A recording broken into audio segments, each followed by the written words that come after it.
The actor Wendell Pierce, and if you're familiar with him on The Wire way back when, you remember, um, very busy brother, but he recently spoke out about his racism that he faced at the World Series with the Yankees and the Dodgers, and he's dealt with other forms of hostility with stuff that's going on too.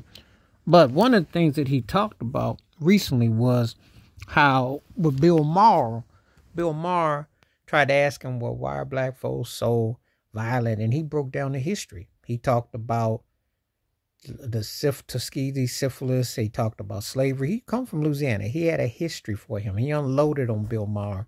He told him, he said, whatever was learned was perpetrated by the originators of it. I'm glad he broke him off and broke the truth down, because this image of the black man being violent and everything and all the stuff that goes on, where do you think it comes from? Who were the leaders of it? He also broke it down about the NFL. He said, you use a couple examples. Well, where is that behavior taught? The bestiality and the reality and everything that's formulated is pushed as an agenda.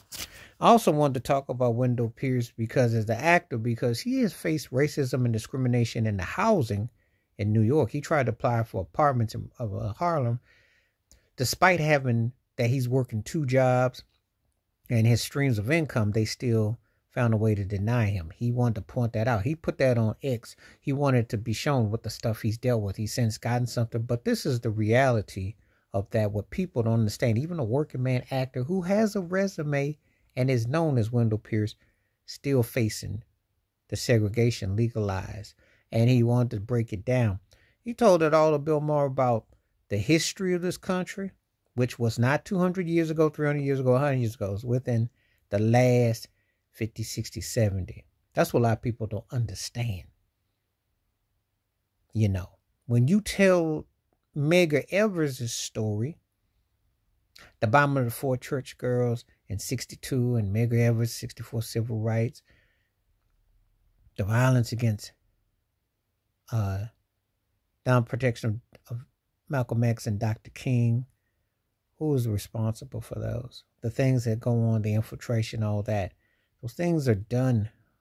So who is responsible for that?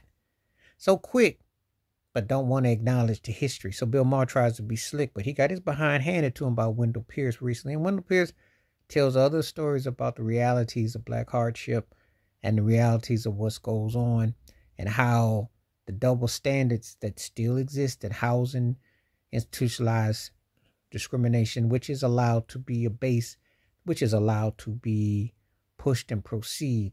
So it's very important, if you get a chance to listen to Wendell Pierce talking about racism and being a black man in America and all the things he's done, he's telling it real. He's not sugarcoating nothing. So often than not, people like stuff to be kind of like used in a way to, done in a way to kind of like make it all marshmallowy and soft.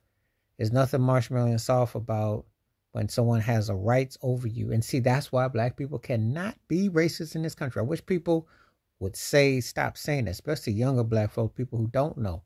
You can't be racist. You can be ignorant and you can be dumb on some stuff. You can't be racist because you don't control nothing. You have to have control. You have to have a legal binding say, financially institutionalized, to have a say at a dictation. Unless you do, you have no say. You don't control the destiny.